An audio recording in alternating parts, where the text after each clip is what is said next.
The eulogy exhibition and the wider project came about with quite an important happening on my life and my family's life as well. So in 2017, when we lost my father, my brothers and sister and I were pulling together the content, the eulogy, the photography and the memories for his funeral program and order of service. Pulling that all together, it struck me how important it was that it was done in a way that could commemorate him, that could also document his life and life's achievements and just his life milestones, his journey. And I felt that that was really important so that we could pass that on to our children and to their children and so on, to have that document that would say something about our family.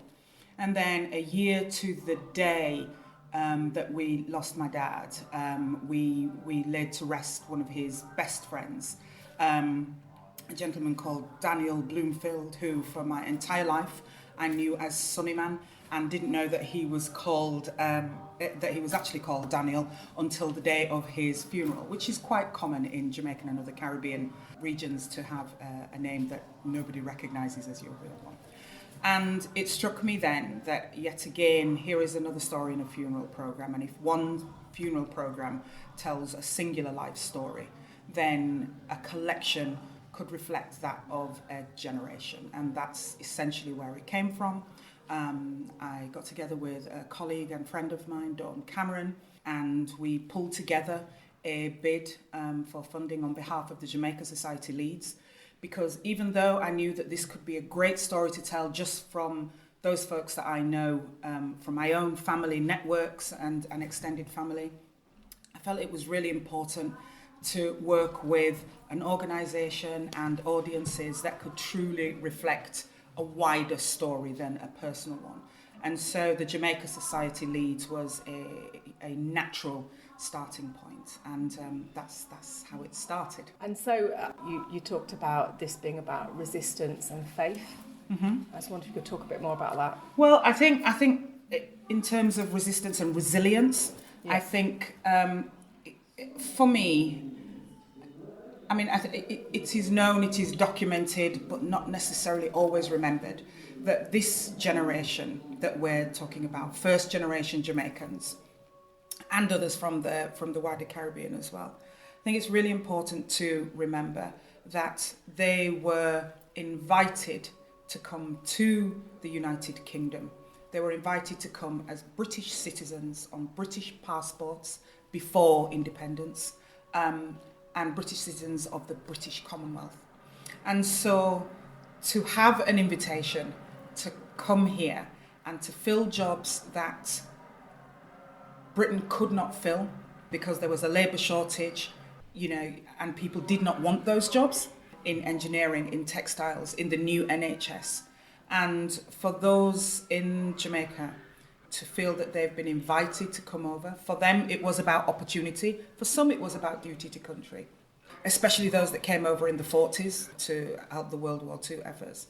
But to come over and then to be met in a lot of cases with pretty awful conditions and appalling treatment, and to be made to feel that you were not worth the same respect that the people that invited you here were. To me, that speaks to the resilience and their stoicism and in some cases resistance. But through it all, I think there was a faith, whether that was in a religious belief, whether that was in having a faith in their ambitions and their hopes and their dreams for the families they left behind in Jamaica or for the new ones that they were creating here. Once they had that faith and that belief in that, I believe that's 100%, I believe that's what kept them going. Because there is no way that you could tolerate that kind of treatment. Not only do I feel personally that I owe a debt of gratitude to them, but certainly cities across this country should owe a debt of gratitude.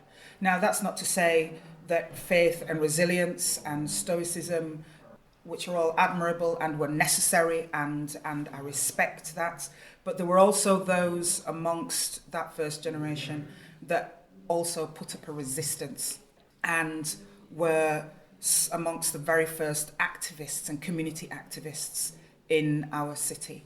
So there are and most of them were RAF. So some of those who came over and then were demobbed, and then once they were out of RAF uniform, to be told specifically, you're not in the RAF anymore. You can't live here. We can't give you a place to live.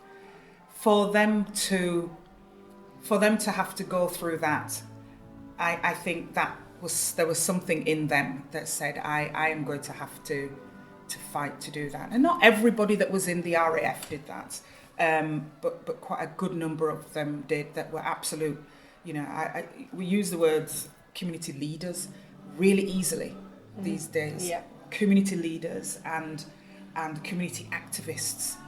And I think that what's missing from, a lot of people in those positions are actually leadership and activism. And it's easy to have that title without, delivering those deeds.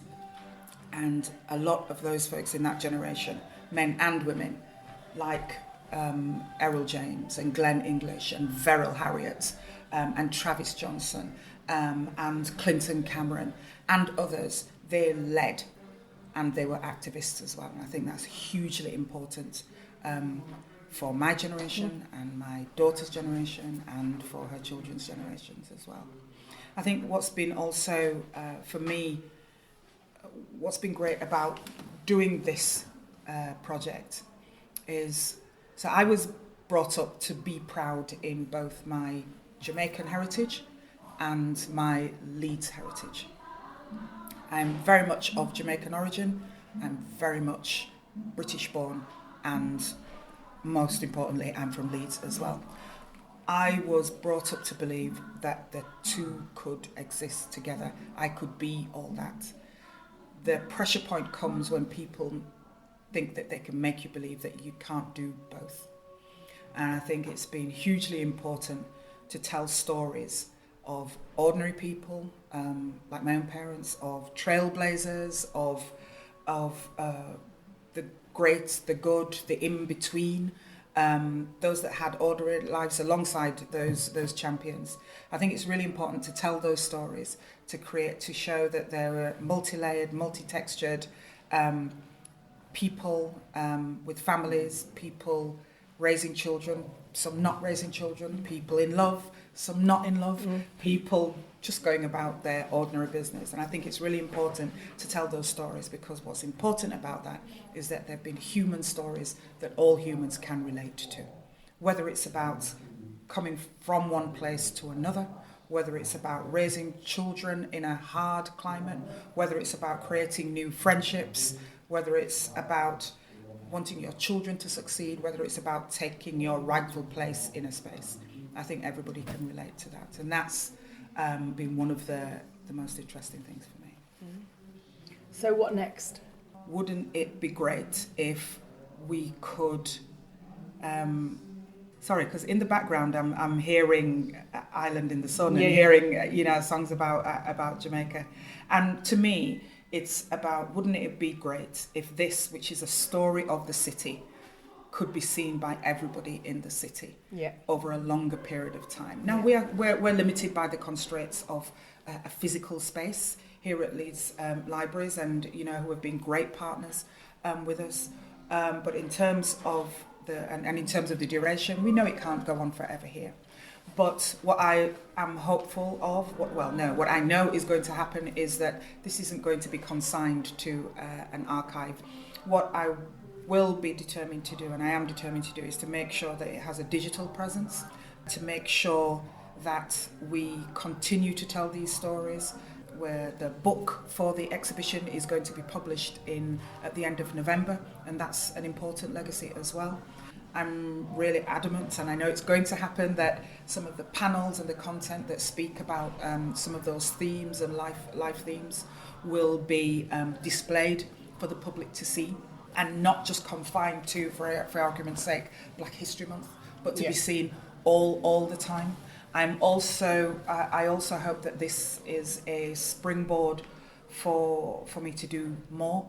to speak to my Jamaican heritage alongside my Leeds British heritage as well. I think it's so important for us to be saying, you know, things that people don't know. That Louise Bennett Coverley, who is an absolute cultural icon in Jamaica, played such an important role in inspiring the Jamaican community to have a space and a place of their own. And I say that and I single her out because it's so important that we look to culture and heritage and see how that has impacted us for any community. To embrace and to keep that dear is so important. So there are things like that. I'm looking forward to making sure that these stories that are everybody's stories, and certainly the story of the city, is told forever.